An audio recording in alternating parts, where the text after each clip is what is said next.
இயேசுகே திருச்சபை ஊழியர் pastor Vincent Lourdes அவர்களை கர்த்தர் தமக்காக தெரிந்து கொண்டு பல ஆயிரக்கணக்கான ஜனங்களுக்கு பயன்படுத்தி வருகிறார்.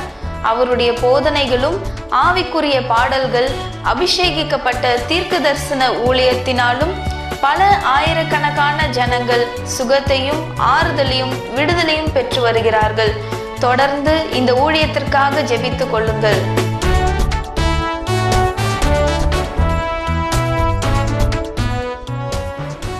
வானமும் பூமியும் ஒழிந்து போகும், என் வார்த்தைகள் ஒழிந்து போகாது என்று சொன்ன ஆண்டவராகிய இயேசு கிறிஸ்துவின் நாமத்தினாலே உங்களுக்கு எனது அன்பான வாழ்த்துதல்களை தெரிவித்துக் கொள்கிறேன்.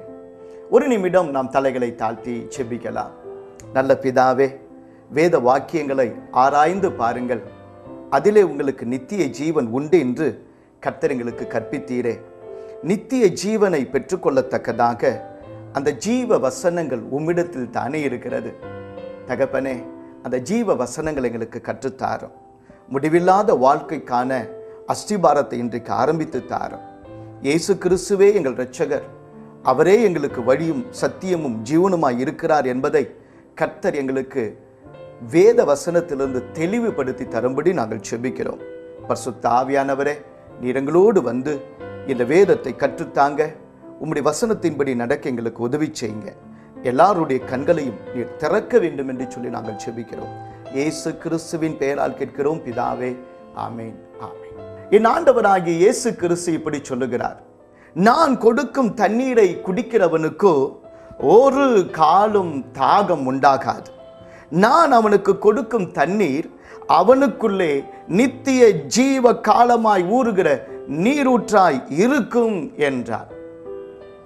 இயேசு கிறிஸ்து அவர் கொடுக்கிற அந்த தண்ணீர் ஒரு மனிதனுடைய உள்ளத்திலே நித்திய காலமாய் இருக்கிற ஜீவ ஊற்றாய் இருக்கிறபடினால் அவனுக்கு ஒரு காலம் தாகம் உண்டாகாது என்று தெளிவுபடுத்துகிறார். என் தாகம் தீர்ப்பவர் யார் என்று சொல்லி இன்றைக்கு அநேகர் தேடிக்கொண்டிருக்கிறாங்க. மனிதனுடைய ஆன்மாவில ஒரு தாகம் இருக்கிறது.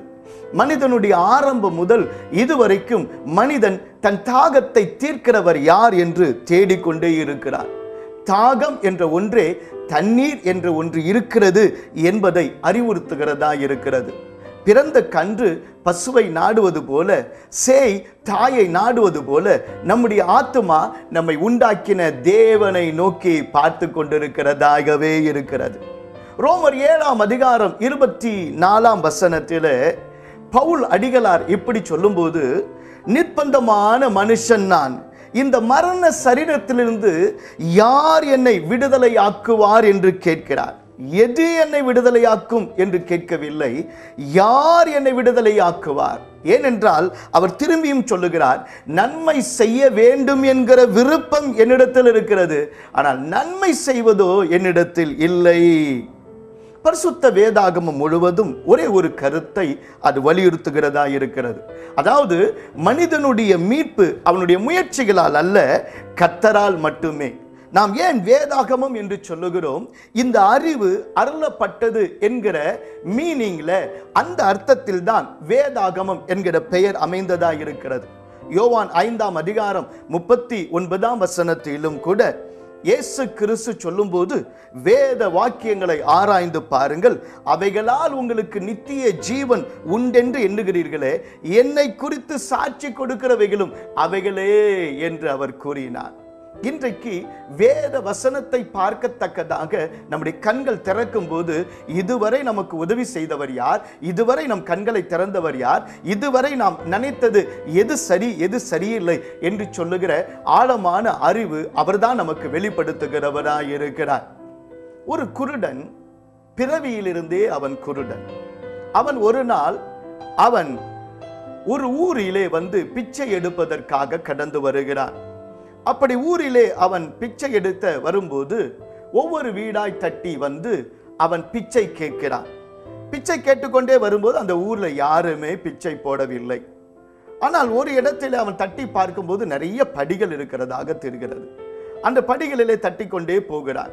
மேலே ஏற ஏற ஏற அது பெரிய வீடாக அவனுக்கு தெரிகிறது. பக்கத்துல போய் கை வச்சு பார்க்கணும், பெரிய தூண். அதை தடவி பார்த்த உடனே நினைச்சான், இது ஒரு பெரிய பங்களா, ஒரு பெரிய பணக்காரர் இருப்பாரு, அவர் எனக்கு உதவி செய்வார் என்று சொல்லி, ஐயா என்று சொல்லி எனக்கு பிச்சை போடுங்க, பசி எனக்கு காது அடைக்குது என்று சொல்லி அவன் கட்டி கூப்பிடுகிறான். அது ஒரு பாழடைஞ்ச வீடு, அங்க யாருமே இல்லை. ஆனால் இந்த குருட்டு பிச்சைக்காரன் கத்துகிற அந்த சத்தத்தை கேட்டு தூரத்திலே இன்னொரு வீட்டிலே இருந்த ஒரு அன்பு சகோதரர் எட்டி பார்க்கிறார், என்ன சத்தம் என்று சொல்லி. பாவம், இந்த குருட்டு பிச்சைக்காரன் யாருமே இல்லாத இந்த இடத்துல இப்படி வந்து கத்தி கொண்டிருக்கிறானே என்று சொல்லி உடனடியாக அவர் வந்து, தம்பி அங்க யாருமே இல்லை அப்படின்னு சொன்னாரு. பாவம், பசியில் அவன் காதும் அடைச்சிருந்தது. உடனடியாக அவர் ஒரு காரியத்தை செய்தார். அவர் வந்து, தம்பி வா அப்படின்னு சொல்லி, உட்காரு அப்படின்னு சொல்லி, உன் பேர் என்ன, நீ என்ன பண்ற, உனக்கு உங்க அம்மா அப்பா எங்க இருக்கிறாங்க, உன் குடும்பம் என்னது என்றெல்லாம் கேட்டுட்டு அவனுக்கு அவங்க வீட்டில் வச்சிருந்த நல்ல சாப்பாடுகளை கொண்டு வந்து, நல்ல இனிமையான சாப்பாடுகளை கொண்டு வந்து, நல்ல சுட சுட சாப்பாடுகளை பரிமாறி, தம்பி நீ என் பிள்ளை போல இருக்கிற, நீ சாப்பிடு என்று சொல்லி கொடுத்து விட்டு போனான். அவன் சாப்பிட்டு சந்தோஷமாக அவன் திரும்பி போனான். திரும்பி போனவனே அடுத்த நாள் காலையில் அவனுக்கு பசி வந்தது. அதே போல அதே ஊரிலே தட்டிக்கொண்டே வருகிறான், ஒருவரும் பிச்சை போடவில்லை. இந்த வீட்டுக்கு வருகிறான், தட்டினால் சரியாக 1 2 என்று அவன் 10 படிகளை மேலே ஏறினான். ஏறின பிறகு தடவி பார்த்தான், பெரிய தூண் தெரிந்தது. ஓ, இந்த ஐயா இங்கே தான் இருக்கிறார் என்று சொல்லி, ஐயா பசிக்குது, ஐயா எனக்கு உதவி செய்யுங்க என்று கத்தினான். இவன் கத்துக்கிற அந்த சத்தத்தை கேட்டவுடன் அந்த பெரியவர் வந்தார். வந்துட்டு, பரவாயில்ல மகனை நீ உட்கார் என்று சொல்லி அவனுக்கு அவர் வீட்டில் இருந்த நல்ல சாப்பாடை, ருசிகரமான நல்ல கறியும் மீனுமா கொண்டு வந்து அவனுக்கு கொடுத்தார். அது சாப்பிட்டு அவனுக்கு ரொம்ப சந்தோஷம். இது டெய்லி தொடர்கதையாக மாறினது.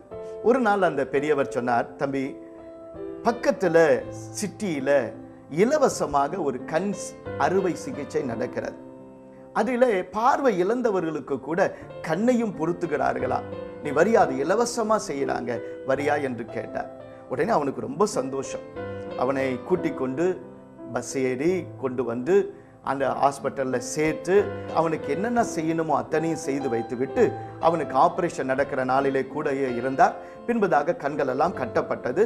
பின்பதாக அவனிடத்துல சொன்னார், நீ நல்லா இருக்கிற, இப்போ உனக்கு நல்ல முறையில் ஆப்ரேஷன் நடந்துருச்சுன்னு சொன்னாங்க, நான் என்னுடைய வீட்டுக்கு போய் வேலையெல்லாம் பார்க்கணும், நான் பார்த்துட்டு நான் திரும்பி வரேன் அப்படின்னு சொல்லிட்டு அவர் கடந்து போய்விட்டார்.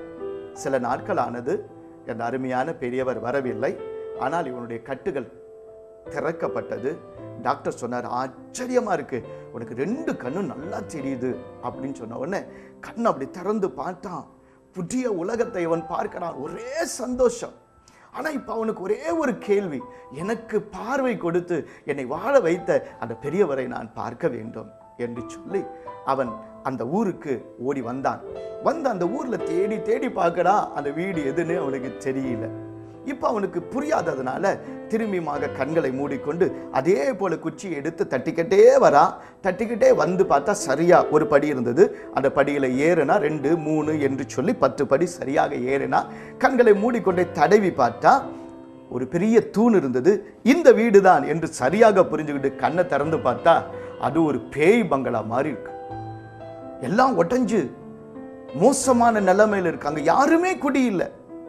அவன் நினைச்சான், யாருமே குடியில்லாத இந்த இடத்துல எனக்கு வந்து இவ்வளோ அன்பா உதவி செஞ்சு என் தோல்ல தட்டி கொடுத்து நல்ல உணவு கொடுத்த அந்த பெரியவர் எங்க இருக்கிறாரு என்று சொல்லி கேள்வி எழும்பவே அவன் மீண்டுமாக கத்தினான், ஐயா பசிக்குதா ஐயா என்று சத்தமாய் கத்தினான். இந்த சத்தத்தை கேட்டவுடனே பக்கத்துல வீட்டில் இருந்த அந்த பெரியவர் ஓடி வந்து, மகனே என்ன ஆச்சு உனக்கு, எப்படி இருக்கிற என்று சொல்லி அவர் கேட்டபோது கண் திறந்து அப்பொழுதுதான் அவருடைய முகத்தை பார்க்கிறார். உதவி இதுவரைக்கும் இந்த பங்களாவிலிருந்து வரவில்லை, தூரத்திலிருந்து வந்தது. ஆனால் அவர்தான் தன்னை தாயை விட தகப்பனை விட நேசித்து அவனுக்கு பார்வையும் கொடுக்கிறதற்கு எல்லாரும் செய்தார் என்று சொல்லி அவன் உணர்ந்து கொண்டதனால் அவர் பாதத்தில் விழுந்து வணங்கி, ஐயா நீங்க செஞ்ச எல்லா நன்மைக்கு ரொம்ப நன்றி என்று சொல்லிவிட்டு நான் கடந்து போகிறேன் என்று சொன்ன போது அந்த பெரியவர் சொன்னார், என் வீட்டில் நிறைய பிள்ளைங்க இருக்கிறாங்கப்பா, அந்த பிள்ளைங்களோடு நீயும் ஒரு பிள்ளை மாதிரி, நீ எங்க போவ, பாவம் அனாதை, நீ என் பிள்ளையாவே இரு என்று சொல்லி அவர் சொன்ன உடனே அவன் அந்த வீட்டிலே அவன் போய் தங்கினான். யோசிச்சு பாருங்க, இது கதையாக இருக்கலாம், ஆனால் இதிலே ஆழமான எத்தனையோ அர்த்தங்கள் இருக்கிறது. இதுவரைக்கும் சத்தியம் என்று நாம் நினைத்தது ஒருவேளை சத்தியமாக இல்லாதிருந்தால், இதுவரை யாரோ சொன்னதெல்லாம் நமக்கு கேட்டு இதுதான் கரெக்ட் என்று வாழ்ந்திருந்த போது கடைசியில நமக்கு உண்மையாய் உதவி செய்தவர் யார், உண்மையான சத்தியம் யார், உண்மையான தெய்வம் யார் என்ற ஒரு கேள்வி எழும்பும் போது அந்த உண்மை வெளிப்படாமல் குருட்டுத்தனமாகவே வாழ்ந்து விட்டிருந்தால் என்ன நடந்து கொண்டிருக்கும்? கொஞ்சம் யோசிச்சு பாருங்க. கடவுளே நம்ம கண்ணை திறக்கலைன்னா, அவரே நமக்கு ஒரு ரட்சிப்பை அல்லனா நாம் நிச்சயமாக ரட்சிக்கப்பட முடியாது. அதனால் தான் வேதம் சொல்லுகிறது, ரட்சிப்பு இலவசம், அந்த இலவசமான ரட்சிப்பை பெற்றுக்கொள்ளுங்கள் என்று வேதம் சொல்லுகிறது. கர்த்தருக்கு ஸ்தோத்திரம். இந்த இயேசு கிறிஸ்து, நான் கொடுக்கிற தண்ணீரை குடிக்கிறவனுக்கு ஒரு காலம் தாகம் உண்டாகாது என்று சொன்னிட, இந்த இயேசு கிறிஸ்து யார்? ஓவியனுக்கு அவர் 10,000களில் சிறந்தவர். கட்டிட கலைஞனுக்கு அவர் மூளைக்கு தலைக்கல். தலை சிறந்த சமையல்காரனுக்கு அவர் ஜீவ அப்பம். கருவூல அதிகாரிக்கு அவர் மறைவான பொக்கிஷம். தச்சு தொழிலாளிக்கு அவர் கதவு. விவசாயிக்கு அவர்தான் அறுவடையின் எஜமான். வீடு கட்டுகிறவனுக்கு அவர் திடமான அஸ்திபாரம். வைத்தியலுக்கு அவர் பிரதான வைத்தியன். விண்வெளி ஆராய்ச்சியாளருக்கு அவர் நீதியின் சூரியன். கற்றுக்கொள்பவனுக்கு அவர்தான் புதிய பாதை. வேதம் அவரை குறித்து ஏராளம் வெளிப்படுத்தி இருக்க, இயேசு கிறிஸ்து ஒரு நாள் அவர் சமாரியா வழியாக கடந்து போன போது ஒரு சமாரிய ஸ்திரியை இந்த யோவான் 4ஆம் அதிகாரத்திலே சந்திக்கிறார்.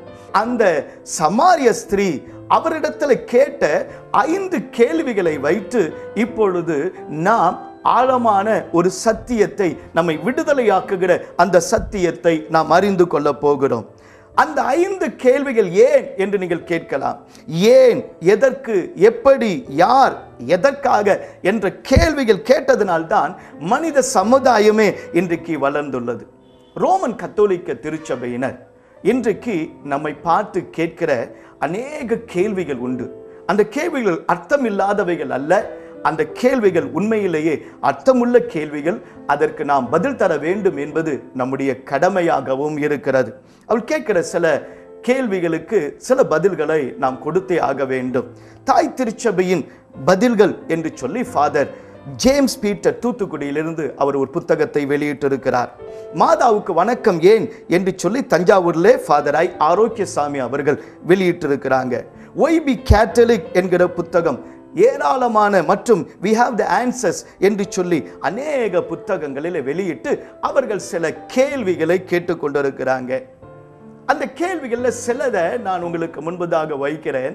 அதை கேட்டுவிட்டு நீங்கள் அதற்கு உங்களுக்கு பதில் தெரிகிறதா என்பதை கொஞ்சம் யோசிச்சு பாருங்க. வெண்கல சர்ப்பம் ஒரு உருவம் தானே. கொள்ளிவாய் சர்ப்பம் கடியை அந்த இஸ்ரவேல் மக்கள் பட்ட போது அதில் நிறைய பேர் மரித்து கொண்டிருக்கும் போது ஒரு வெண்கல சர்ப்பத்தை உருவாக்கி அதை ஒரு கோழி முனையிலே வைத்து அதை பார்க்கிறவர்கள் அப்படி பார்க்கும்போது அவர்கள் ரட்சிக்கப்படுவார்கள், இந்த விஷக்கடியிலிருந்து நீங்கள் ஆகுவார்கள், அவர்கள் சுகமாவார்கள் என்று சொல்லி அந்த வெண்கல சர்ப்பத்தை உயர்த்த சொன்னதே கர்த்தர் தானே. வெண்கல சர்ப்பமும் ஒரு உருவம் தானே. அந்த உருவத்தை வைத்த போது, கடவுளே வைத்த போது, எங்கள் வீட்டிலே எங்களுடைய திருச்சபையிலே நாங்கள் உருவத்தை வைக்கிறதுகளே என்ன தவறு என்று சொல்லி அவள் சொல்லுகிறார்கள். இந்த சம்பவம் என்னாகமம் 21ஆவது அதிகாரம் 4ஆம் வசனத்திலிருந்து 9ஆம் வசனம் வரை வருகிறதை நீங்கள் வேதத்திலே வாசிக்கலாம். நீங்க இப்பொழுது இருக்கிற இந்த சபை என்ன சபை? இந்த சபை எத்தனை வருஷத்துக்கு முன்பதாக உண்டாக்கப்பட்டது? இதனுடைய போதகர் யார் என்று அவர்கள் கேட்கிறார்கள். ஒருவேளை நம்முடைய சபை 10 வருஷத்துக்கு முன்னாடி, 20 வருஷத்துக்கு முன்னாடி, 50 வருஷத்துக்கு முன்னாடி உண்டானது என்று சொன்னாலும் உடனே அவர்கள் கேட்கிறது, இயேசு கிறிஸ்துவே உண்டாக்கி இன்றை வரைக்கும் அசைக்கப்படாமல் 2000 வருஷமாக இருக்கிற இந்த சபையை குறை கூறத்தக்கதாக உங்களுக்கு அதிகாரம் தந்தது யார்? நீங்கெல்லாம் நேற்று வந்த சபை. நீங்க எங்களை பார்த்து இந்த கேள்வியை கேட்கலாமா? அவள் கேட்கிற இன்னொரு கேள்வி, அப்போஸ்தலர்கள் ஆளுக்கு ஒரு பைபிளை கொண்டு வந்தாங்களா? அவங்க சொற்செய்தியா சொன்னதுதான் பின்னாடி நற்செய்தியா வந்தது. எனவே அவர்கள் சொன்னதும் அவர்கள் செய்ததுமான காரியத்தை கலந்து நாங்கள் பாரம்பரியத்தையும் நற்செய்தியும் இணைத்து தான் முழு செய்தியாக நாங்கள் கொடுக்கிறோம். அதை நாங்கள் பாரம்பரியமாகவே ஏற்றுக்கொண்டிருக்கிறோம். எனவே அப்பெல்லாம் கையில பைபிள் இருந்துச்சா? எப்படி அவங்க பேசுனாங்க? அவங்க கேட்டதை தானே பேசுனாங்க. அவங்க பேசுனதை நாங்க கலெக்ட் பண்ணி தான் நாங்க பாரம்பரியமாக அதை எடுத்து கொடுக்கிறோம் என்று சொல்றாங்க. இதுல என்ன தவறு என்று கேட்கிறாங்க. உங்களுடைய வீட்டிலும் உங்களுடைய